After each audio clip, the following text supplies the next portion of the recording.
Welcome to the Growth Shift. I'm David Zilstra. Here's what I've learned after years in business.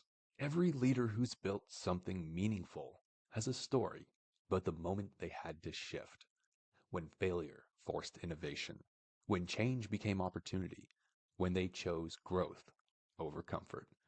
On this show, we dive into those pivotal moments, the setbacks that became breakthroughs, the strategic shifts that accelerated growth, and the frameworks that turn obstacles into opportunities. Because here's the truth. In a world where change is the only constant, the leaders who thrive aren't the ones who avoid failure. They're the ones who've learned to shift strategically through it. So whether you're facing your own pivot point or just want to learn from someone who's been there, you're in the right place. Let's dive in. Today joining us is Laura Foster, creator of the Holistic Scaffolding Framework and founder of Souls Healing Humanity. Laura's story is one of the most dramatic transformations I've encountered. From being morbidly obese, on multiple medications, and facing the same early death that claimed her parents and brother, to becoming a barefoot triathlete, living a completely redesigned life. But here's what makes Laura truly unique. She's deliberately dismantled her traditional business model and now gives everything away for free because she believes we're moving beyond the guru mentality. Her approach challenges everything we think we know about business growth and customer relationships. Laura, you've lived what most would consider two completely different lives. Take me back to that moment when you realized you were following the exact same path that led to your family members' young death. What was that wake-up call like, and how did it spark everything that followed? And it wasn't just one. I call them moments of change, and we all have several of them. So I'll just highlight one of them was Yes. actually watching my mom and dad at very young ages pass away.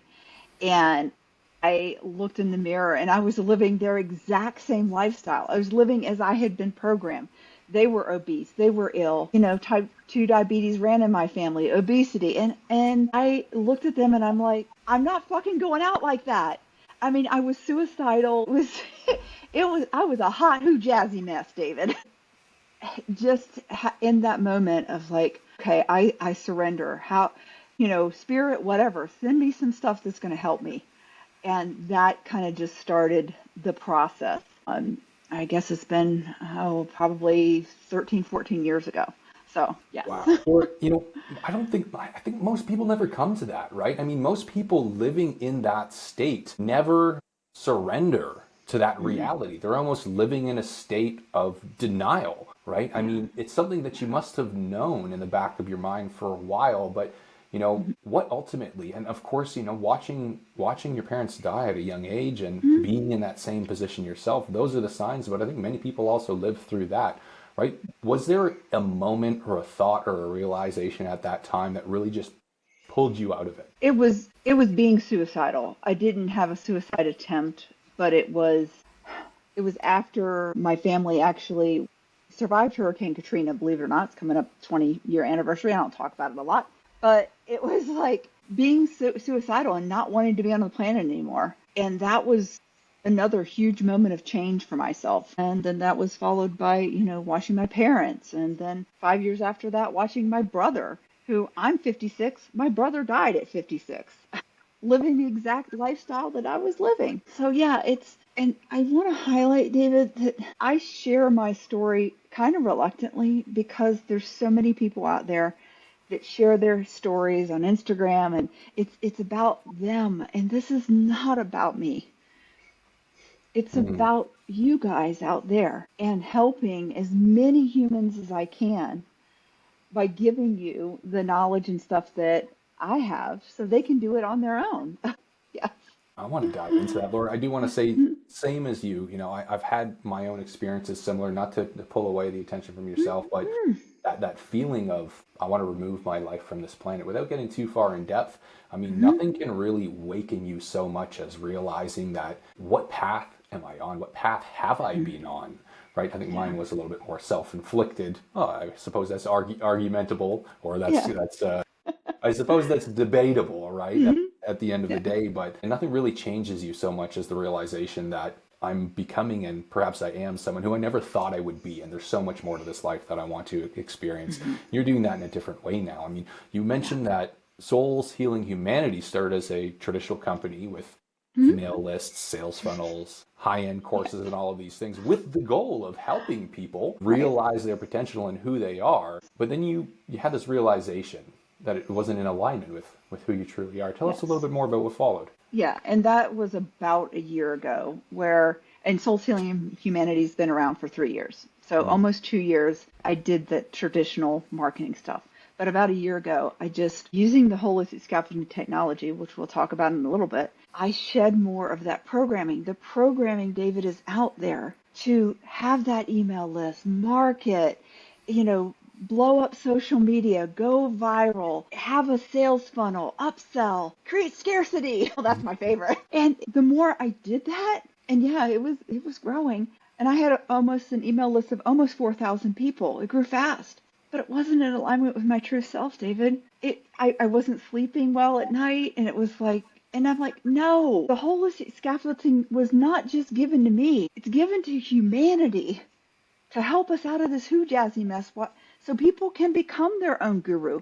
They don't need me. They don't need another guru. They don't need another therapist. They don't need another RX. You could say They that. need to draw their own line in the sand. Only they can do that. I So mean, it's all yeah, internal at the end of the day, right? Whether or not people act for external reasons initially, right? It's all to fulfill some sort of internal desire, fear, whatever it is. It is still self-fulfillment yes, ultimately. yes.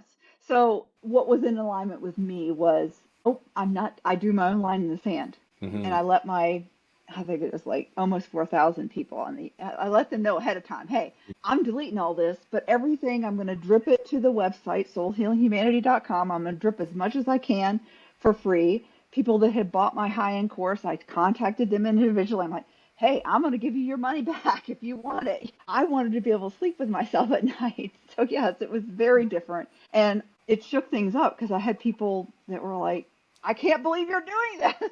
Yeah.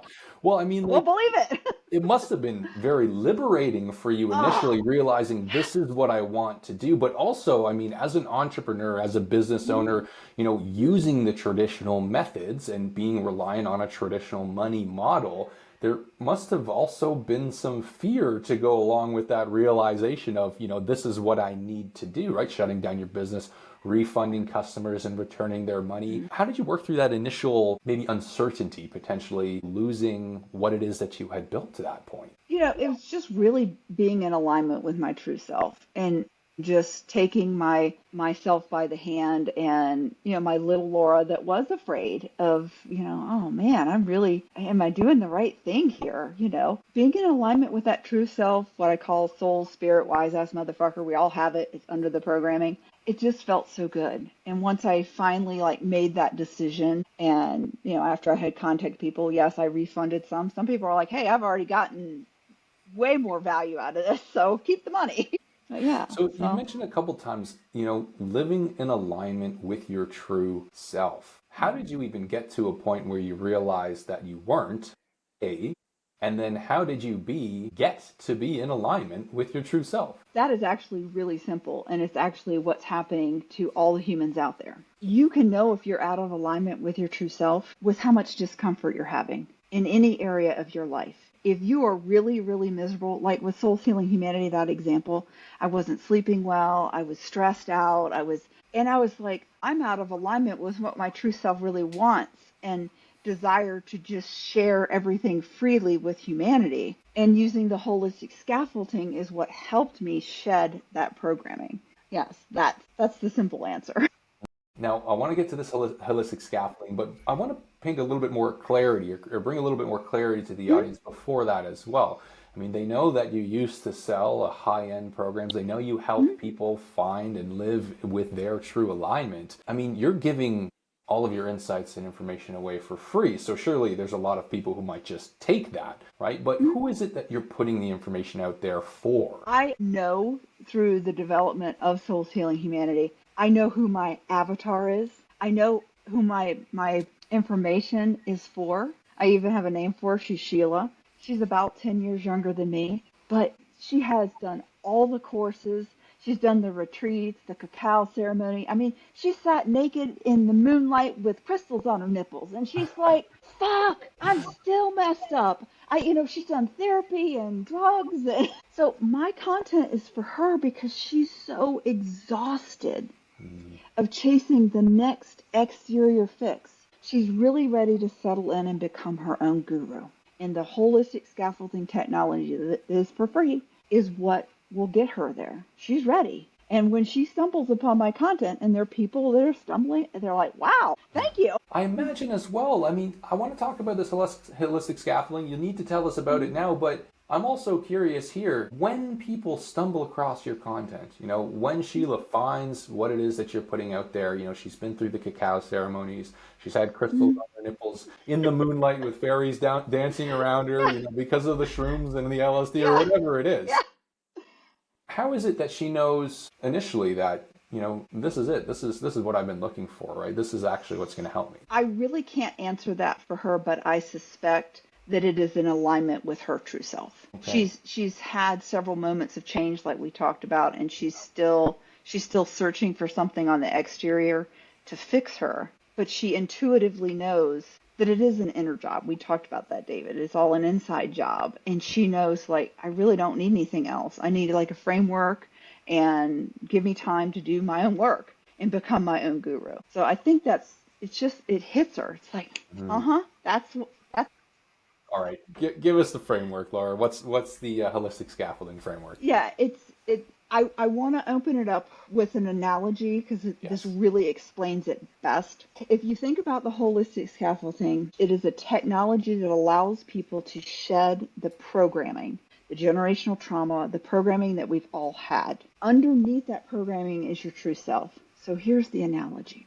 Think about the sculpture of David in Florence, Italy. Michelangelo has the famous quote, I mess it up all the time, but basically he said, David was under there, he just had to chip away the stone. The holistic scaffolding allows you, it has 6 platforms to it, and it allows you to chip away at your programming at your own pace. Yes, it is simplistic, but that's the beauty of it. It's adaptable. It meets wherever you are in your life, and you have it for the rest of your life. So basically, the 6 platforms, I present them in a linear fashion, but they're not practiced in a linear fashion. In the back of the holistic scaffolding is a figure 8. It's an infinity symbol. So you may be using multiple platforms simultaneously. Basically, what they are is awareness. Awareness, celebrating you, accepting all of you. So, so important. Knowledge and tools, and I have wisdom wands and wisdom nuggets as your kind of tools that you chip away. Also, did I just say knowledge tools? Yes. Oh, and I love this one. Triumphs and tantrums, that's a platform. In a nutshell, we've been taught how to triumph. Wee-hee, celebrate with the new car and the new shiny girlfriend, boyfriend. We have not been taught how to effectively tantrum when things fall apart. And the last platform is alignment. Being in alignment when your thoughts and your words and your actions align with your true self, not your programmed self. It's a huge difference there. A lot of people are manifesting shit, but they're manifesting from their programmed self, not their true self. It's interesting. It sounds like, and thinking back to your story and, drawing parallels with my own experiences as well, it sounds like the holistic framework really helps people realize and understand that what they need is within themselves. There's no external fulfillment that's going to make them find alignment, right? But it's going to allow them to recognize what's blocking them and preventing them from actually living in alignment with what they value, who they are, right? Who they want to become is already within themselves, as the statue of David being chiseled from the marble block, right? But maybe most people have these sort of blockers, whether it's, mentally, psychologically, emotionally, even physically as well, that are preventing them from actually doing what they already know they need to do. Maybe they're just in denial about that. Right, exactly. And that's why it's so powerful because, like I said, it meets them where they are, it's adaptable, and they don't need anybody else. They're the only ones that can do their own work. And I think there's a big misconception in modern society that you need something on the external to fix you. you've been assigned these labels, ADHD, or you have massive depression, or you are deciding to accept that for yourself. And that may not be very popular. And I am here to be a disruptor. I'm not going to say I'm right or wrong, not at all. But people that are ready, they're like, oh man, I really am tired of living like this. I'm tired of living with all these labels that I have accepted, and I'm ready to do something different. Yeah. So as a concept and as a service or a value that you deliver, there's obviously a lot of value in that for who it Mm-hmm. is you're putting information out there for, right? For Sheila. Mm-hmm. However, if we're looking at how you've actually eliminated the need or the process of traditional marketing entirely, how do the right people actually find you? I mean, you're putting out content, you're sharing information, doing these things for free, but you must have some sort of a system, right, for connecting with the right people and actually having them come to you. Like for other business owners out there who are thinking, I have a lot of information, good information. I want to share that. I want to help people, but I'm also sick of this traditional marketing funnel, right? What does your system look like that maybe they could take inspiration from? My system, I love to create, and I am a writer. I am the author of the book Fed Up, Not Fucked Up, and I'm just finishing my second book, which I'm going to have professionally published, called Mystery and Manifestation. So I love to create and connect with people. So I am on social media, but it's on my terms, David. It's not meeting some other marketing technique. It's what really feels good. So yeah, I'm on TikTok, I'm on Instagram, I have stuff on YouTube. I have courses that I have on YouTube, stuff that used to be in the big high paid package that's just now there for free. And That's that feels incredible. I so mean, great. yeah, so it sounds like, obviously, like you're just getting rid, you're throwing out the window, you're entirely throwing out the old Mhm. traditional marketing funnel, marketing approach, and all of this, right? And it sounds like you're really just putting out information that you care about in a format that resonates with you, and that is in turn resonating with people who've already consumed your content. I mean, until they Yes. understand who you are and what you do, they probably Yeah. wouldn't be coming to you anyway. So you create value, and you're sort of Yeah. attracting flies with honey in them. Yeah. And I do as much as I can really put out there that there's no marketing funnel. Hey people, this is not some 56-year-old woman that's going to throw you in my sales funnel. So I try to get that out front because that's very important to Sheila. She's had enough of that. She Mhm. doesn't want to be on anybody's email list anymore. She doesn't want to be upsold to, and she just doesn't want to do that anymore. So I try to People get are, that information out there because it is different, and I get that. So that's yeah, part of who I am. yeah. People are sick of being marketed at, right? Everyone knows they have to provide value, but at the same time, most business owners are sitting there thinking, okay, but how can I give value in a way that it's going to bring value back to me, right? Or almost trick people into coming back to me.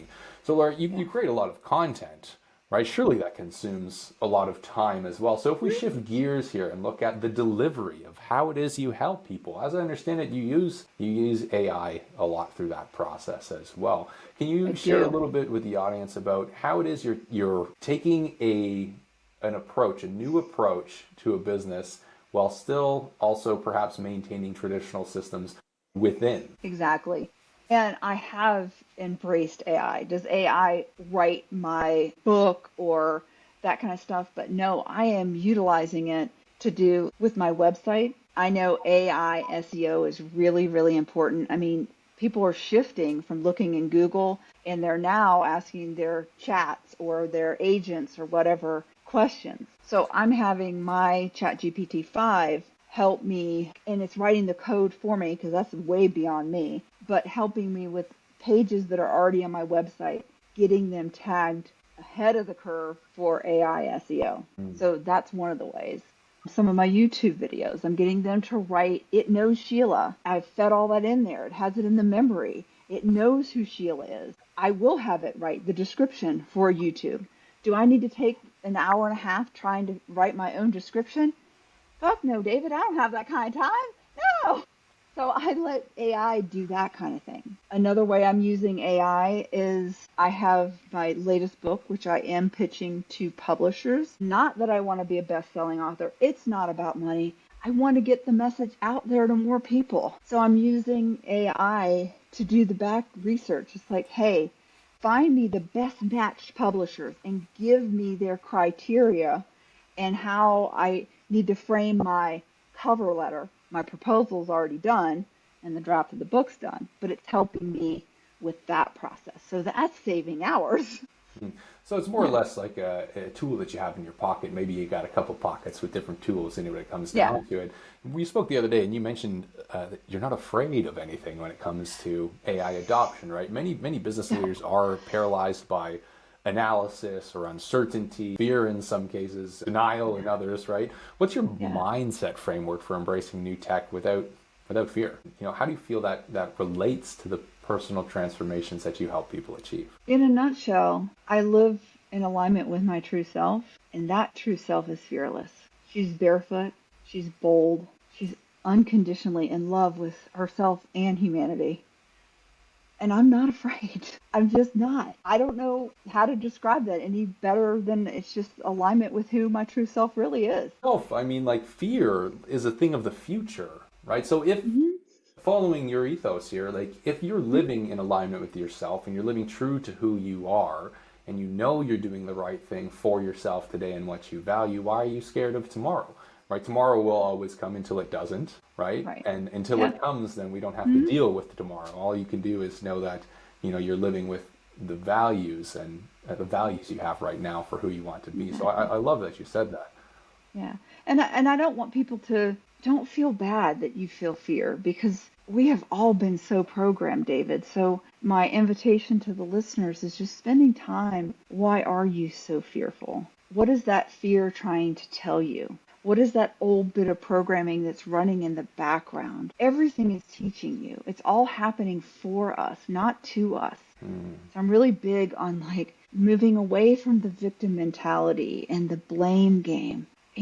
That is a big message of, what I'm trying to teach and bring to the planet. So what is that fear and where's it coming from? And only they can process that for themselves. Or you work with highly successful women who are, Mhm. living behind this sort of facade or smokescreen and struggling with misalignment.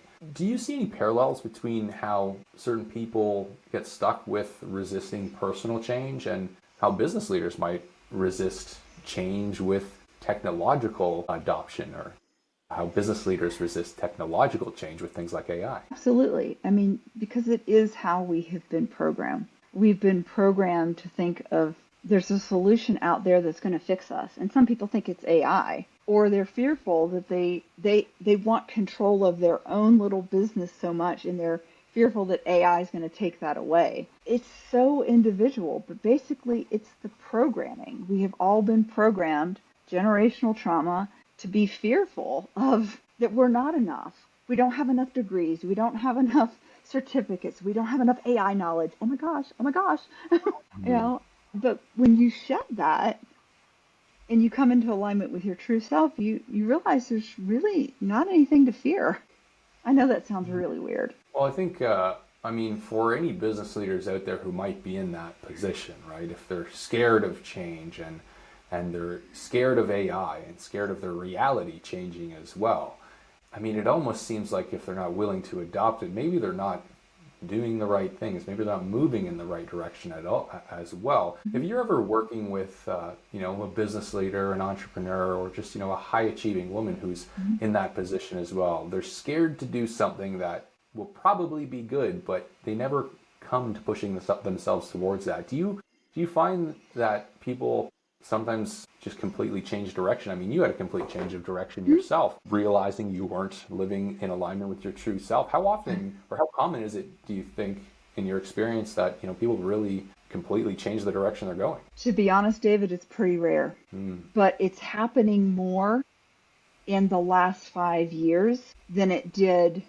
10 years ago, 15 years ago. There is something, I don't know what it is, but there is something that is happening to help more people really come into their own awareness. It's like, I can't live like this anymore. That's what happens. You have to allow yourself to become so uncomfortable with your current reality that you're willing to do anything. And that sounds like similar to what your journey was, my journey. other people that are on the path that have changed. No one else can do that for you. And I want to add, because I think there's a listener out there that needs to hear this. Not only you're the only one that can do your work, you can't do anybody else's. And I think there's a lot of people that think, gosh, if I can just fix my mate, if I can, and I'm talking from experience because one of my roles in my family was, the super woman, like I was going to save everybody. Gosh, that was just a major distraction that kept me from doing my own work.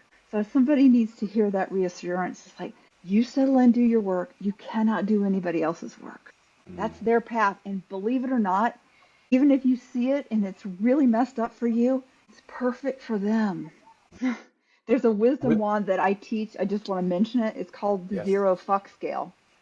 And giving zero fucks, when people hear it, they're like, oh my God, you mean I don't care? It's like, no, it's one of the most compassionate things you can do as a human. Stop giving so many fucks to what you think other people should be doing. Because where your fucks go, your energy flows. Anyway.